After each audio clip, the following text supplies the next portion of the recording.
Mesdames et messieurs, dans ce climat social tendu, c'est le moment de découvrir le chiffre qui fâche. Le parti pris, le coup de gueule de notre éditorialiste Agnès Verdier-Molinier, c'est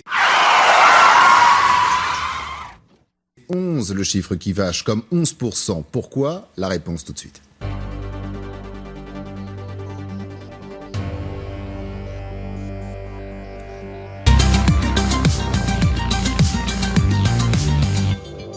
« 11%, c'est le chiffre qui fâche cette semaine et c'est le taux de syndicalisation qui est très faible en France, avec pourtant des services publics en ce moment bloqués et pour cause, puisque ce sont les salariés du public qui sont les plus syndiqués dans notre pays, avec 19% dans le secteur public et seulement 8% dans le secteur privé. Alors ce taux ne fait que chuter depuis les années 50.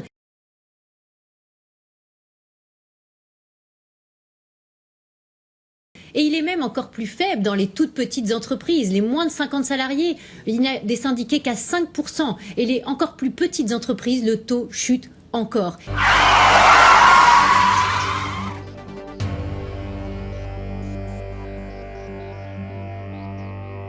Et pourtant, dans d'autres pays d'Europe, ce taux est plutôt de 50%, notamment quand on prend les pays du nord de l'Europe.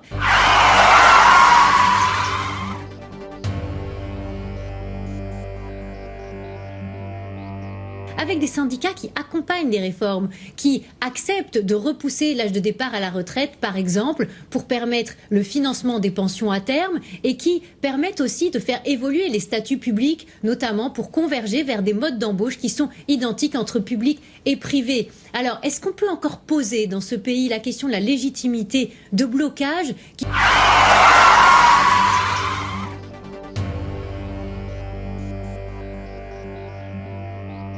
sont dus finalement à des syndicats qui sont très peu représentatifs? La question reste en suspens.